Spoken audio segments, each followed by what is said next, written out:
Hi guys, welcome to Diploma Maths. Today we discuss about what Laplace transform and some standard formula of Laplace transform. So let's start the class.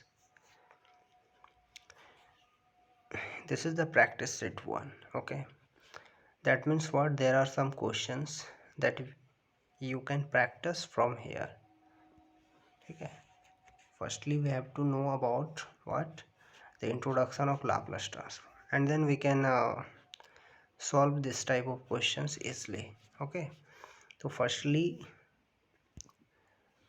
we have to know about what is Laplace transform, then we can try about these questions.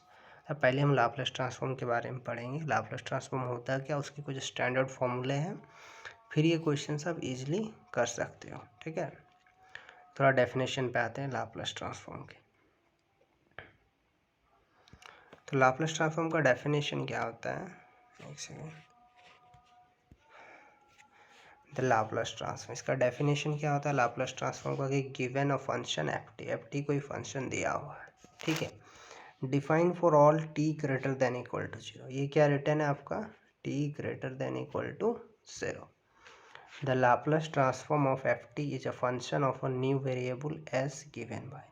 मतलब जब हम किसी भी function F T का जब Laplace transform निकालते हैं ना, तो हमें क्या मिलता है, एक नया फंक्शन मिलता है जो कि एस का फंक्शन होता है। तो एक नया टर्म मिलेगा जिसमें हमें क्या मिलेगा, एक एस का फंक्शन मिलेगा। ठीक है, तो डेफिनेशन हमारा क्या करें, एक बार इसको फिर से रिपीट कर देते हैं कि आपको कोई फंक्शन एफ टी दिया रहेगा, ठीक है, और टी क्या होगा, greater than equal to zero होगा। तो उसका जो लाप्लास ट्रांसफॉर्म होगा किसका, इस फंक्शन एफ टी का, ये जो function of a new variable S, वो एक न्यू वेरिएबल होगा एस का, जो इस तरह से उसका एक्सप्रेशन होगा। क्या हो जाएगा कि Laplace transform of F T equal to F S को हम इस तरह से भी डिनोट करते हैं, एफ बार एस। क्या लिखा है इसको, एफ बार एस भी लिखते हैं। तो एल ऑफ एफ टी जो आपका है ना, ये एल ऑफ एफ टी जो दिख रहा है ना, एल ऑफ एफ टी, इसी को शॉर्ट में एफ एस लिखते हैं या फिर एफ बार एस। जनरली हम लोग इसको यूज़ करेंगे, एफ एस को, स्मॉल एफ एस। ठीक है, इसका फॉर्मूला क्या होता है, ये होता है integral over zero to infinity e पर power minus s t f t d t. ठीक है, तो L of F T equal to क्या होता है, ये फॉर्मूला होता है आपका, integral over zero to infinity e पर power minus s t f t d t. तो ये आपको याद रखना है कि लाप्लास ट्रांसफॉर्म का फॉर्मूला क्या होता है। ठीक है, this is the basic formula कि L of F T equal to this. Okay, I mean समझ आ गया होगा। अब आगे बढ़ते हैं।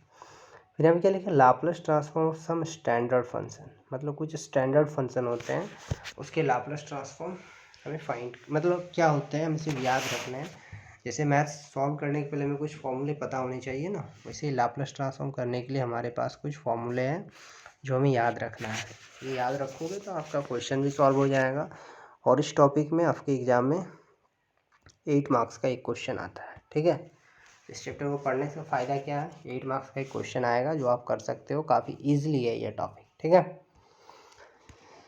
तो F T equal to one है, एल ऑफ एफ टी करो, मतलब वन का लाप्लास ट्रांसफॉर्म क्या होगा, one by S. L of one, one का लाप्लास ट्रांसफॉर्म क्या होता है, वन बाई एस होता है। Number second, F T equal to क्या, टी पर पावर एन है। एन यहाँ पे मैंने क्या लिखा है, ग्रेटर देन माइनस वन। तो एन का वैल्यू क्या होना चाहिए, माइनस वन से बड़ा होना चाहिए। माइनस वन से बड़ा जैसे वन बाई टू है ना, थ्री बाई टू है। ठीक, तो ये सब क्या, माइनस वन बाई टू है, तो माइनस वन से ग्रेटर हो गया ना ये सब। तो एन का वैल्यू अगर इस तरह का कोई टर्म होता है आपके पास, तो हम क्या करेंगे, ये उसका Laplace transform, Laplace transform of t पर power n equal to gamma N plus one upon S पर power N plus one. Gamma N plus one upon S पर power N plus one, s is greater than zero. तो if f T equal to T पर power n हो तो Laplace transform of t पर power n gamma N plus one upon S पर power N plus one. ऐसा कब होता है, जब एन क्या हो मेरा, ग्रेटर देन माइनस वन हो। क्लियर।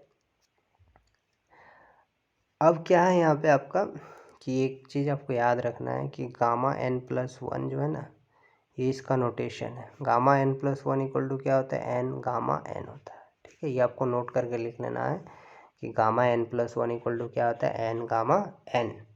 एक चीज़ और आपको नोट करना है कि गामा वन बाई टू, इसका जो वैल्यू होता है क्या होता है, अंडर रूट 5 होता है। गामा वन बाई टू का वैल्यू क्या होता है, अंडर रूट 5।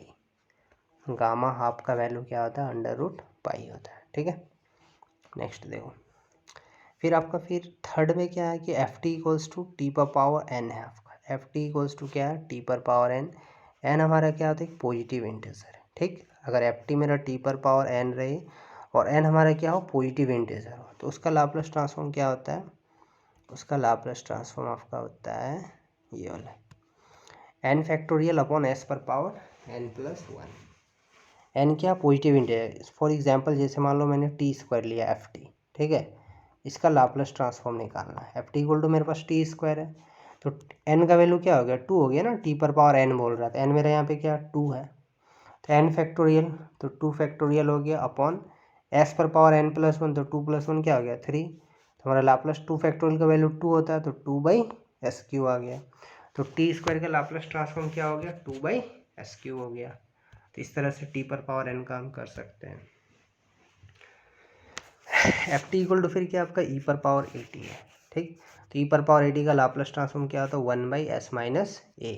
s-a कहने का मतलब है ई पर पावर ए टी को छोड़ने के बाद क्या मिल रहा है, ए कॉफिशिएंट है ना, ई पर पावर ए टी में टी को छोड़ने के बाद क्या कॉफिशिएंट हो रहा है, ए हो रहा है ना, टी को छोड़ने के बाद आपका ए कॉफिशिएंट हो रहा है।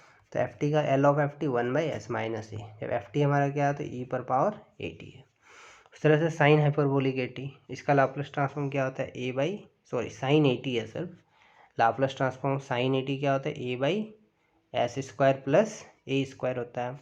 उस तरह से कॉस ए टी का लाप्लास ट्रांसफॉर्म क्या होता है, s/s² प्लस a² होता है। कॉस ए टी का लाप्लास ट्रांसफॉर्म क्या होगा, s/s² प्लस a²। एक दो फॉर्मूले और हैं। Laplace transformation of cos hyperbolic A T, देखो कॉस ए टी था तो क्या था, s/s² प्लस a² था, लेकिन अगर कॉस हाइपरबोलिक रहेगा ना तो आपका क्या हो जाएगा, सिर्फ प्लस के जगह पे माइनस हो जाएगा। तो कॉस हाइपरबोलिक ए टी का लाप्लास ट्रांसफॉर्म क्या हो गया, s/s² माइनस a²। उसी तरह से साइन हाइपरबोलिक ए टी का आपका क्या होता है, a/s² माइनस a², होता है, एस की जगह पे ए होता है साइन में। ठीक है, आप देख लेना, एक क्वेश्चन है ये सब की पर पावर ए टी का लाप्लास ट्रांसफॉर्म निकालना है। ठीक है, निकाल सकते हैं हम लोग, देख लो, सिंपल है। जैसे आपका ये एफ टी दिया हुआ ना, इसका निकालना है लाप्लास ट्रांसफॉर्म, ई पर पावर ए टी -1/a का। ये तो कांस्टेंट है ना, उसको बाहर कर दो 1/, तो क्या बचा, ई पर power A T -1।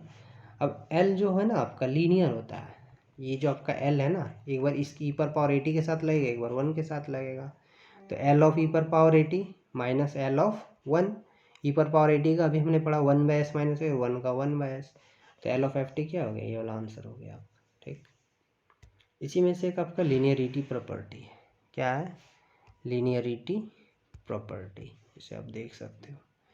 Linearity property कुछ नहीं होता, काफ़ी सिंपल है, देखो इसको। C1 C2 क्या कांस्टेंट है, C1 C2 क्या आपका कांस्टेंट है, then Laplace transformation of C1F1t plus C2F2t equal to, देखो L एक बार इसके साथ लगेगा, C1 जो कांस्टेंट है उसको बाहर कर देंगे, C2 कांस्टेंट है बाहर कर देंगे, L इसके साथ लगेगा, तो L ऑफ C1 सही, C1 बाहर हो गया, L ऑफ F1t, C2 बाहर हो गया, L ऑफ F2t, इसी को हम लोग लीनियरिटी प्रॉपर्टी बोलते हैं। ठीक है, और कुछ नहीं, मतलब L को अलग अलग कर देते हैं। इसका प्रूफ देखो, प्रूफ भी इसका काफ़ी सिंपल है। तो by definition we know that, मतलब डेफिनेशन से हमें क्या पता है कि Laplace transformation of C1F1t plus C2F2t, ये निकालना। फॉर्मूला हमने क्या पढ़ा था, 0 to ∞ ई पर पावर -st ft dt, तो ft की जगह पे आपका ये पूरा है ना, L ऑफ ft, ft की जगह पे क्या C1F1t है प्लस C2F2t है, तो ft की जगह इस पूरे को डाल दो। अब इंटीग्रेशन में भी हमने पढ़ा था कि इंटीग्रेशन टर्म वाइज अलग अलग हो जाता है, तो एक बार इसके साथ लगा दो, एक बार इसके साथ लगा दो। C1 कांस्टेंट है उसको बाहर कर दें, 0 to ∞ ई पर पावर -st f1t के साथ एक बार लगा, उस तरह से C2 को आप बाहर कर दो, फिर इंटीग्रल इसके साथ लगाओ f2t, तो इधर ई पर पावर -st और इससे मल्टीप्लाई हो जाएगा f2t के साथ, तो 0 to ∞ ई पर पावर -t f2t dt हो गया। अब देखो ये जो डेफिनेशन पे देखो आ गया लाप्लास ट्रांसफॉर्म का, डेफिनेशन क्या था कि L of F T equals to integral over 0 to ∞ e पर पावर -st ft dt, यही ना था। देखो यही वाला चीज़ आपका यहाँ पे इंटीग्रल ओवर 0 to ∞ ई पर power minus s T F1t dt, तो एल ऑफ एफ टी की जगह F1 है ना, तो एल ऑफ F1t हो गया, और ये F2 है तो C2 एल ऑफ F2t हो गया। तो लीनियर यही तो कर रहा था ना कि अलग अलग करना आपको, तो अलग अलग हो गया दोनों, यही हमें प्रूव करना था। ठीक है, तो विच prove the linearity property of Laplace transform. अभी एक प्रॉपर्टी आपका क्या है, फर्स्ट शिफ्टिंग थ्योरम है। ठीक है, जैसे लाप्लास ट्रांसफॉर्म निकालना, आप इसको इजीली वे में भी कर सकते हो, देख लो। वीडियो थोड़ा लेंदी होता जा रहा है। Find the Laplace transform of F T equal to this sine t minus cos t का होल स्क्वायर, इसका हमें लाप्लास ट्रांसफॉर्म निकालना है। तो ये आपका एफ टी हो गया। ठीक है, एफ टी है, इसका निकालना। ए माइनस बी का होल स्क्वायर में इसको ब्रेक कर दो, तो sine square t plus cos square t minus 2 sine t into cos t. बचपन से पढ़ते आ रहे हो, दोनों को ऐड करोगे तो 1 आएगा। और ये साइन 2t का फॉर्मूला क्या होता है, sine 2t equal to 2 sine t into cos t होता है ना, मतलब sine 2x equal to 2 sine x into cos x होता है। तो यहाँ पे भी देखो उसी फॉर्म पे ना, 2 साइन टी इंटू कॉस, इसके बाद हम क्या लिखेंगे, साइन 2t। अब एल चूँकि लीनियर है, अभी हमने प्रूव किया था, क्या करेंगे, उसको अलग अलग कर देंगे ना दोनों में, तो इसको अलग अलग कर दो। एल ऑफ 1 एक बार L1 के साथ लगा, फिर एल एक बार साइन 2t के साथ लगेगा। 1 का Laplace transform 1/s, sign 2t का क्या हो जाएगा 2/s स्क्वायर प्लस 4 माइनस, तो आगे माइनस हो गया। तो इस तरह से हम कर सकते हैं। ठीक है, तो आज इतना ही रखते हैं। नेक्स्ट क्लास में हम लोग क्या पढ़ेंगे, फर्स्ट शिफ्टिंग थ्योरम और फर्स्ट ट्रांसलेशन थ्योरम, इसका प्रूफ पढ़ेंगे। ठीक है, और इससे रिलेटेड कुछ क्वेश्चंस करेंगे। समझ रहे होगे। अगर समझ में आ रहा है, थोड़ा वीडियो को लाइक भी करना, शेयर भी करना। ठीक है, 500 पहुंचा दो सब्सक्राइबर। तुम लोग तो ऐसे स्मार्ट बंदे हो सब। ये तुम्हारा प्रैक्टिस सेट है, जो हमने भी पढ़ाया ना उससे रिलेटेड ये क्वेश्चन है, मैक्सिमम सॉल्व हो जाने चाहिए। ये सब मैक्सिमम सॉल्व होने चाहिए। इस साइड वाला इधर तुम्हारा फर्स्ट शिफ्टिंग थ्योरम का यूजेज है, तो ये बताऊँगा कल के क्लास में बताऊँगा। बाकी ये सब कर सकते हो मैक्सिमम क्वेश्चन। ठीक है, तुम लोग ट्राई करोगे। सो मिलते हैं फिर नेक्स्ट क्लास, बाय।